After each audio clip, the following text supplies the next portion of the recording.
Салам айымдар. Анталиядан, Турциядан салам. Эс алууга келип ооруп калыш керек экен да. Бирок баары бир иштейбиз. Анткени канча деген адам менин кеңешиме муктаж. Баягыда бир кат келиптир. Бир ай муз кат жазыптыр. Анда мынтип жазыптыр да: мен жигитим менен көп жылдан бери сүйлөшөм, жашап да жүргөнбүз. Анан үйлөнөбүз деп Кыргызстанга келгенде апасы болбой койду. Сен андан үлкенсиң деп мага көп тоскоолдук кылып ишип, анан жигити да алдап, кайра келип, кечирим сурап, ишип алдап жатып жүрүптүр. Көрсө анын пландары таптакыр бөлөк экен деп жигитимди жек көрөм дагы, сүйөм дагы. Ушунча жыл ушул адамга коротуп мен кантип бас кое берем деген суроо келиптир да.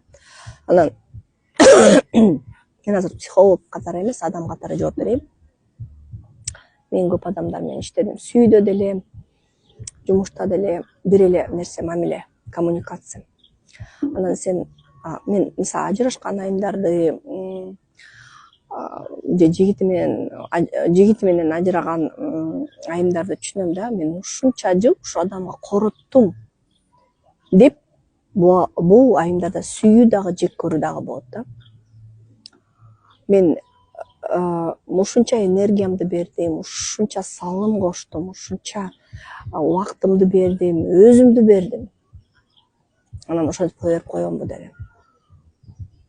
Бирок азыр мен да ушинтип ойлочумун да. Азыр мен мисалы эч антип ойлобойм. Мисалы ошол 8 жылды ушул айым ооруп деле өткөрүшү мүмкүн болчу. Түрмөдө деле өткөрүшү мүмкүн болчу. Өтө мындай кыйынчылыктарды өткөрүшү мүмкүн болчу. Аны эч ким билбейт да. Эмне үчүн силер ошол 8 жылды жыргап өткөрмөкмүн деп ойлоп атасыңар. Балким жашооңордун эң жакшы варианты ошол болду. Ким билет? Туурабы? Мен эч качан аябайм. Өткөн убакытты аябайм. Өткөнгө өкүнбө деген аябай акылдуу бир сөз бар.